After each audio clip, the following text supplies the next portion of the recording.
Hey there, stats enthusiasts. Welcome back to our AP Statistics series on Unit 8, the chi-square distribution. In this section of notes, this is going to be notes 3, and we are going to go over calculator commands and the follow-up analysis. Now, calculator commands, I'm going to be taking you through how to run the two chi-square tests we've learned about so far, how we are going to run those on the TI-84. And then I'm going to talk about the follow-up analysis. A lot of computer outputs give us contributions to the chi-square statistic, and I'm going to take you through how we kind of read that follow-up analysis to help us draw some deeper conclusions about the results of our chi-square test. So get out your notes and get ready to learn together.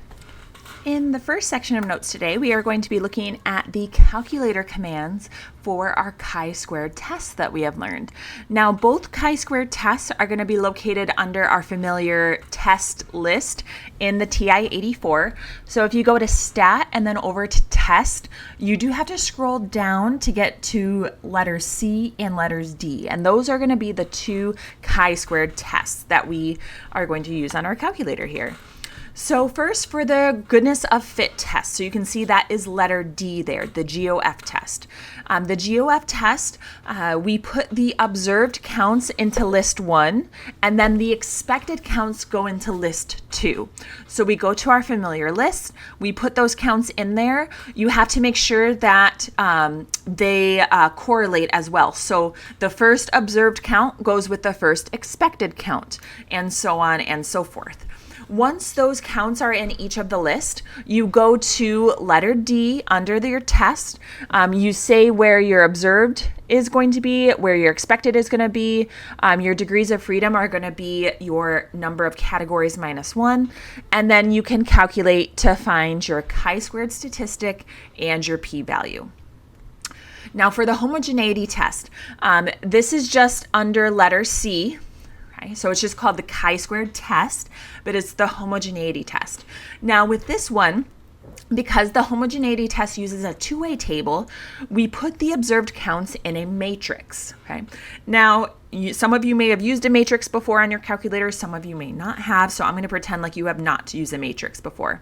So what you do, you click the second button and you go to matrix. Now on the TI-84s that we use, that's going to be under that's going to be the button X to the negative first power, which is going to be on the left side of your calculator. So you see the word matrix, so you press second and matrix, and then it pops up as names, math, or edit. Okay, so names, math, and edit, we want to go over to edit. And it's going to have all of the names of your matrices just as letters. So you can just click number 1 and click enter. And that's where we're going to put in our observed values. Okay, so if I click enter on matrix A, you see it pops up the dimensions. So you can adjust those dimensions to fit your two-way table. And when you put in your observed values, then you're going to put them into each of these cells corresponding to the table that you see in your problem. Okay, now your observed counts go into matrix A. Your expected counts, actually, you do not have to find those beforehand. You are going to put down where you want your expected counts to be stored, which is usually matrix B. You do not have to calculate this beforehand, so you do not have to find the expected counts by hand. Your calculator is actually going to find the expected counts for you and then store those expected counts in a new matrix. So when you go to the chi-square test, all you need is your observed counts in matrix A, and all of your expected counts are going to then be stored in matrix B. Now, make sure that in your observed counts, you do not include the totals, whether that be column or row totals. Do not include the totals. That'll throw everything off. You just want the cells themselves, no totals. Okay? Now I want to do an example of each of these. So from the notes 1, the mice example from notes 1, we looked at the distribution of red, brown, pink, and blue eyes across lab mice. So we have our observed counts and expected. So observed was what was given in the problem, and the expected counts we calculated using that 9:3:3:1 ratio. So if I want to know the chi-squared statistic and the p-value using my calculator, I will put my observed counts into list 1 and my expected counts into list 2. So this is what it's going to look like. And again, notice that the list 1 and list 2, the observed and expected has to correlate. Okay, that's important. So I put them into the list. I then go over to stat test and go down to letter D, my GOF test. In my GOF test, I have list 1 is my observed, list 2 is my expected, and my degrees of freedom are going to be 3 because I have 4 categories minus 1. And then what it gives me is my chi-squared statistic of 9.719. My p-value, it repeats my degrees of freedom. And then there's this thing called CNTRB, okay, which I'm going to talk about on the next slide. But your chi-squared statistic and your p-value was what we were looking for in this problem. Okay, so we can write those down, and then you can conclude in the context of the problem like you've always done. Okay, now that CNTRB, that stands for contribution, and you can scroll over, you see each of the contributions to the chi-squared statistic. Now remember, a single contribution is the observed minus expected squared divided by expected for a single cell. And this is going to help with a follow-up analysis and determining which proportion was the most different than expected. So I didn't scroll over here, but you can see that this is the contribution for the red-eyed mice, where we observed 110 red-eyed mice. We expected 119.25. We square it, divide by 119.25. This number is going to be 0.7175.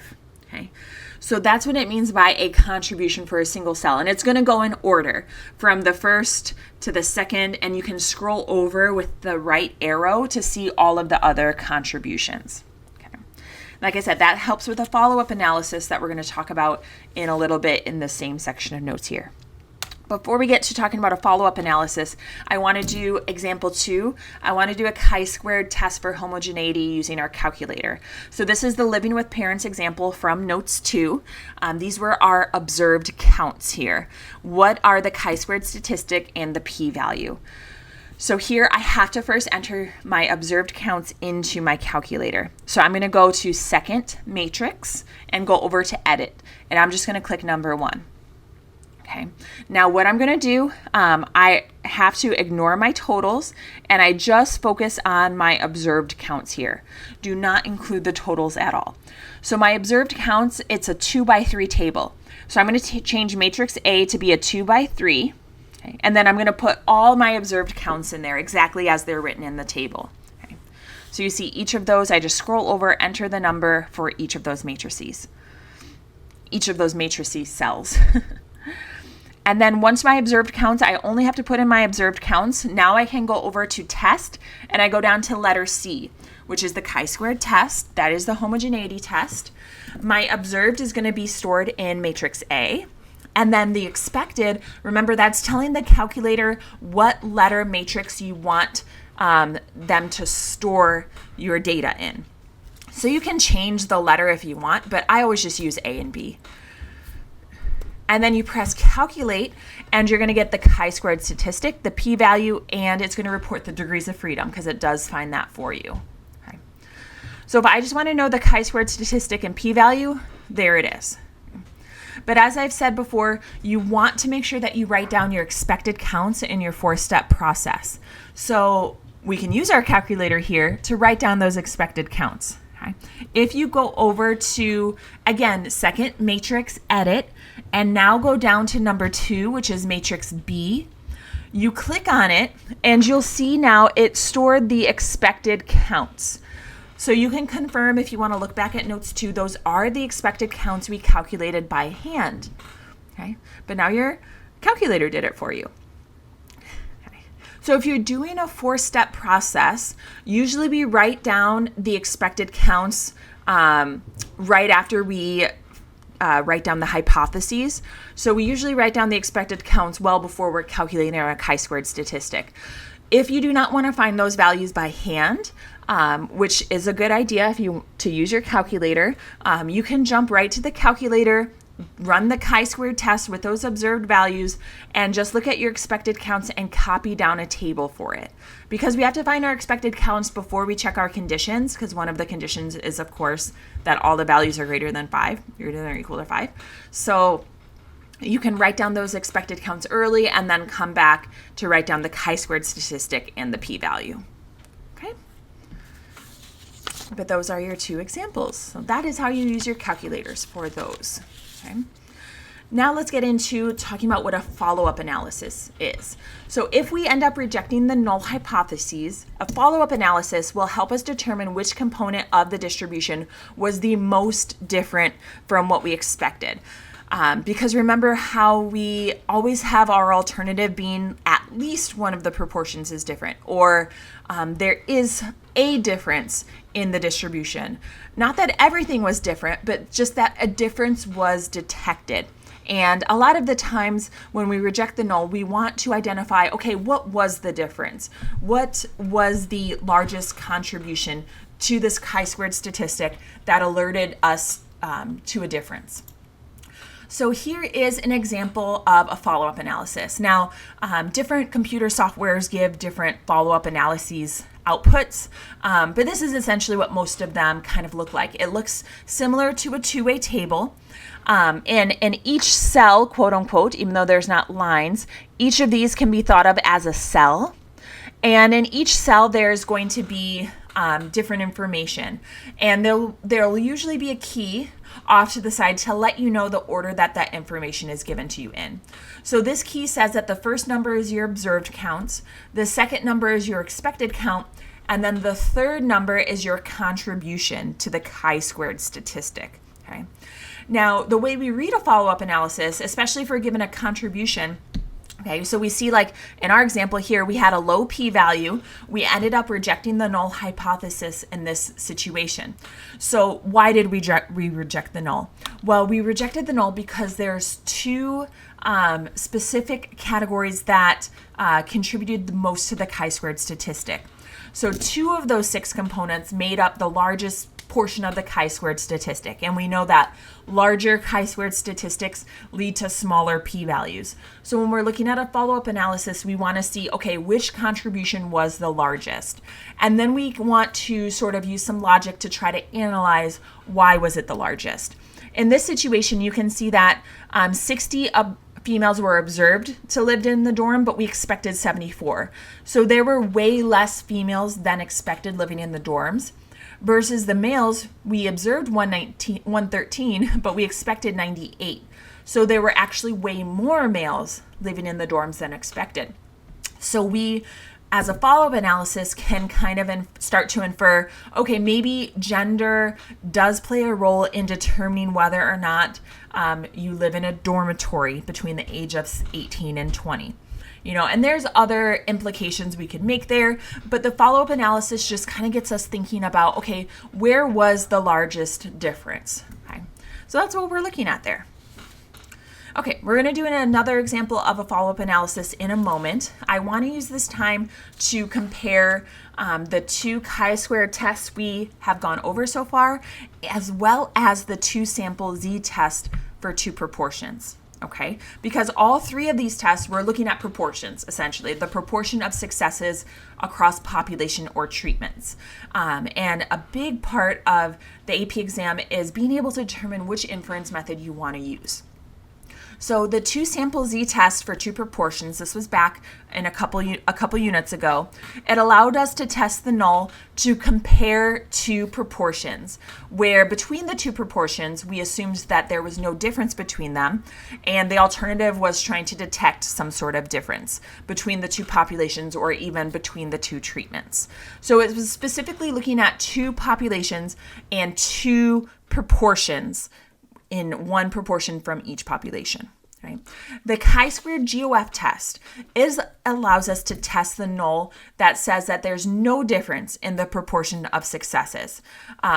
Now, again, these proportions of successes, they may be equal across across all categories, or they may be unequal, like in our mice example, how it was a 9-3-3-1 situation. But it allows us to check that there's no difference, meaning that whatever our claimed distribution is, it's going to be the same across the board. Okay. Now this is for a single categorical variable across many different populations or many different treatments, right? And then the chi-square test for homogeneity. This allows us to test for multiple categorical variables across many populations or many treatments. Okay. Now the difference between these three, usually it's best to see the data you're given, right? So a 2-sample z-test for 2 proportions, you'll be asked to compare 2 proportions, right? 2 proportions, one from each population. The GOF test is usually given in a one-way table, okay? Or information can be displayed. You don't always get a one-way table, but information is easily displayed in a one-way table. Versus the chi-squared test for homogeneity, that's usually best displayed as a 2-way table, or also what we call a contingency table. That information, because it has several populations and several categories for that variable. Okay. So let's take a look at an example, and I want to ask 3 different questions. Each question can be answered by a different test we just talked about. Okay, so a college professor at a large university conducts a study to determine which of the big 5 personality traits a person displays the most of. So he took 3 separate random samples of college majors and recorded the personality trait of each of the individuals. And the results are shown in this table.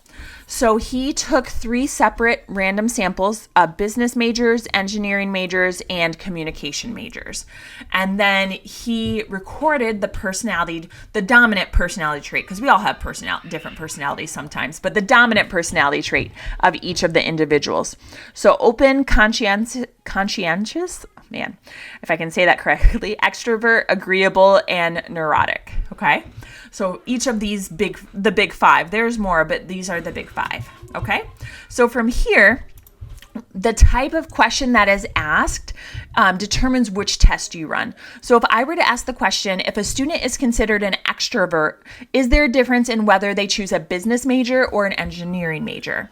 So this question is best used using a 2 proportion z-test, okay? Because you're comparing 2 populations, business majors and engineering majors, and you're looking at the proportion of extroverts in each of them. So this would be a 2 proportion z-test. Now, if you were to ask the question, is there a difference in the distribution of personality types among business majors?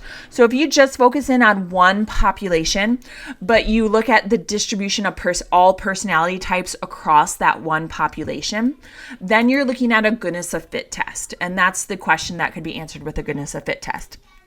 Now, if you wanted to know, is there a difference in the distribution of personality types across certain majors? That's your chi-squared test for homogeneity, because now you're looking at all 3 of those college majors and you're looking across all of those personality types. Okay. So you could use this data to ask 3 different questions and use 3 different tests. It all just depends on what you want to know. Okay.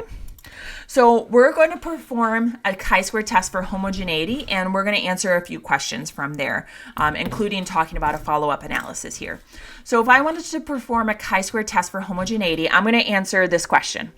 Okay, define the null and alternative hypothesis using that question. So the null would be that there is no difference in the distribution of personality types across college majors, and the alternative is that there is a difference in the distribution of personality types across college majors. It's a bit of a mouthful, but you do have to write that all out and make sure that you write it in your context. Okay. Then now for letter B, using your calculator, find the expected counts in the table below. So to make it easy, I wrote down the observed counts again.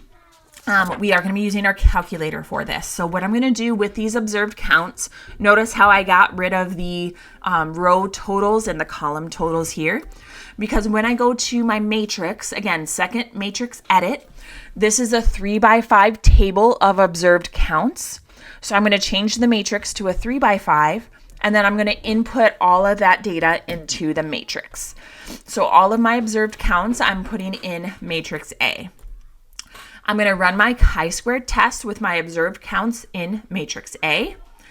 And then after I run that, it gives me my chi-squared statistic and my p-value, but I'm not interested in that yet. I just want to know my expected counts. So I'm going to go back to edit, and you can see that B, the dimensions of matrix B are going to match the same dimensions in matrix A. And that's because my calculator stored those expected counts there. So I look, and those are all of my expected counts. So let me move this up here, and I'm going to write down all of those into my expected counts table. So I'm filling in the table. I gave you a table in your notes to fill in. If this were a 4-step problem, you would want to make this table on your own and fill in each of those expected counts. Okay. I just rounded to 2 decimal places. Again, you could stick with the 3 that they give you. It's up to you. It's just easier to round for me. So, but those are your expected counts. And that's how you can use your calculator now. Instead of having to find all 15 of those expected counts by hand, you can use your calculator to make it easier for you. You do still have to know how to calculate them by hand, but you don't necessarily have to do that for these larger problems. Okay. Are the conditions met to perform inference? So yes, the professor took 3 separate random samples, which is the key for a chi-squared homogeneity test, is 3 separate random samples. The table total is less than 10% of all students at the university. So my entire population, we have to make sure that table total is less than 10% of all students. And then the large counts. Yes, I just found all of my expected counts, and all of them were larger than 5. So the conditions needed for inference are met in this situation. Part D. The table below shows each of the contributions for the chi-squared statistic. So these are the contributions for the chi-squared statistic now. So using this information, find the chi-squared statistic and the p-value for the chi-squared test for homogeneity. Okay. So how can I use this information to find my chi-squared statistic? Well, these are each of the contributions. So remember, the contribution is O minus E squared over E for each cell. And then how do I find the chi-squared statistic? Well, I add those all up. So I'm going to take all 15 of these values, and I am going to add them together to get my chi-squared statistic. So if you are given the contributions, even though you have the observed and expected counts, if you are given the contributions, just add up all the contributions. That's going to give you your chi-squared statistic. You don't have to deal with all of the O minus E squared divided by E. Add up all those contributions. Make your life easy. You'll get your chi-squared statistic, 14.404. Degrees of freedom in this case are 8. Okay. Why is it 8? Because I have 3 rows minus 1, and I have 5 columns minus 1. So 2 times 4 is 8. That's where I get my degrees of freedom of 8 from. Okay. I put that into my calculator.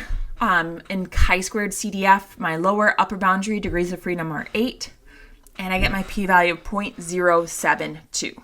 Now, I wasn't given a significance level, so we're not going to conclude that in context. My last question is actually asking for a follow-up analysis, okay?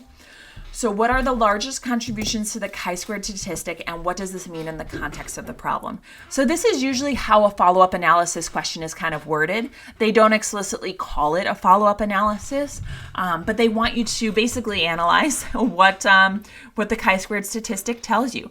So here is the table of all of the contributions again. Okay, so this is the table of the contributions. What are the largest contributions? So take a second, look at the table. What are the 2 largest contributions here? Okay, so identify them. So first, the largest contributions occur for engineering and communication majors who are extroverts. Okay, those were the 2 largest contributions. What does this mean? Okay, well, we observed 21 engineering and 39 communication majors who were extroverts. But what we expected was very different, okay? We observed 21, which was less than expected. We observed 39, which was more than expected, okay? So we say less engineering students were extroverts than expected, and more communication majors were extroverts than expected. Okay.